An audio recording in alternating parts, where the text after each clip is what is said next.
Famed magazine editor Graydon Carter rose through the ranks at Time, Life, Spy, The New York Observer, and ultimately Vanity Fair, becoming known for his sharp wit and keen eye for talent. Under his leadership, Vanity Fair transformed into a cultural juggernaut, known both for its celebrity profiles and quality journalism. Now Carter is sharing his story in a new memoir, When the Going Was Good, an editor's adventures during the last golden age of magazines. I spoke with him last week. Graydon Carter, welcome to the NewsHour.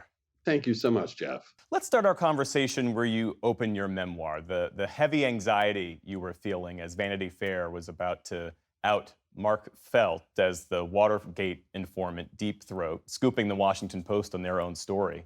What was going through your mind at that moment, and what did that story represent in the life of Vanity Fair?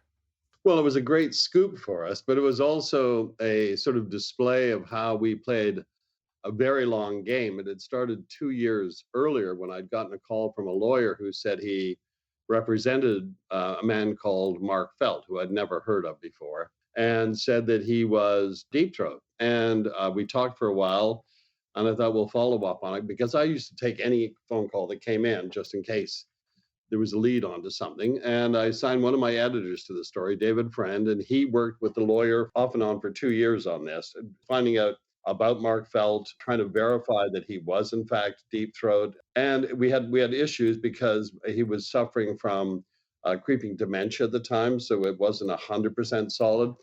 And then I got married and went on my honeymoon and was waiting at the Nassau airport to come back to New York. And I got a call from David Friend on my wife's cell phone, because I didn't have one at the time, and saying that we released the story that morning. And they were waiting for confirmation from Woodward and Bernstein. And finally, just before we got on the plane, they confirmed that Mark Felt was Deep Throat. Yeah. So it was a huge hit for us, and it went around the world. It was on every newspaper, everywhere, and it was one of journalism's last great secrets.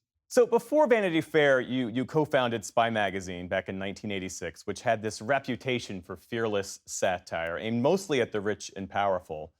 Tell me about that transition from Spy to Vanity Fair, the shift from outsider provocateur to establishment tastemaker.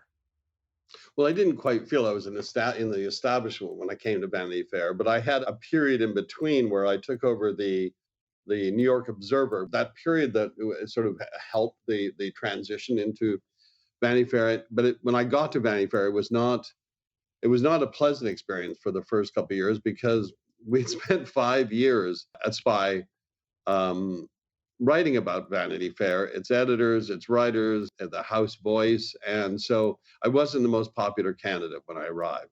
We are living in this moment now where billionaire media owners are increasingly becoming the gatekeepers of information, and they shape the public discourse to serve their own benefit. But you describe your old boss, Condé Nast chairman Cy Newhouse, as this unwavering champion who provided you with editorial and financial freedom. How did he influence you and ultimately shape your career? Well, one thing that differentiated Cy from a number of sort of new billionaire owners is Cy absolutely loved what he made. He's in charge of Condé Nast, which are magazines, and Random House. He loved books and he loved magazines, and that's a baseline to become a great proprietor. He loved editors. He gave them everything they needed to succeed.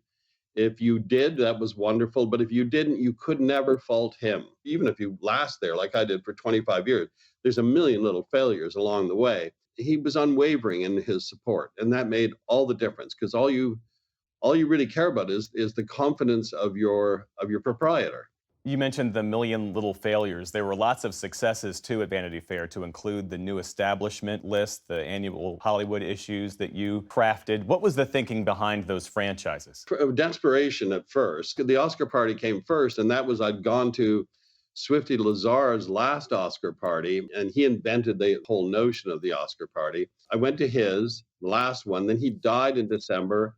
And I decided that we could probably take his place the next March. And so we scrambled to pull it together. And we had like 150 people for dinner and maybe 150 or 200 people from the Academy Awards afterwards.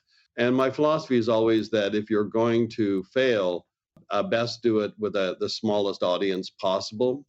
but it was a success. And so each year it grew and grew, and it became eventually an institution. What were the hallmarks of the golden age of print magazines? The ability to assign writers to write at great length, if they were writers who could write at great length, to send them anywhere in the world, but also all the other editors were at the absolute tops of their game. So everybody was good. The competition was extreme for readers, for advertisers, and for writers and photographers. So that sort of got you up and going every day. And there was a 40-year period there where magazines were thick and writers were paid well and photographers were paid well, and they helped shape the culture more than newspapers did, more than television in a way. There was a newsstand on every major street corner in every lobby of every office building, and those are all gone now. So it was even the ways of seeing a magazine have changed, because you just walk by a newsstand, you see all these covers, and it immediately gave you like a snapshot of what the culture looked like at that particular moment. Writing this memoir, I imagine, was a process of reflection.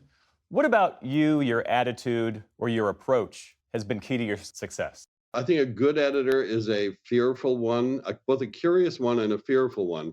Curious in that you're interested in many things, and fearful in you that you think that the story you've assigned today, somebody else is going to do it earlier and better. And so it just that's what kept you going, is just the thrill of the chase. It's still what keeps me going. Graydon Carter, the memoir is When the Going Was Good, an editor's adventures during the last golden age of magazines. Thanks again for your time. Jeff, thank you.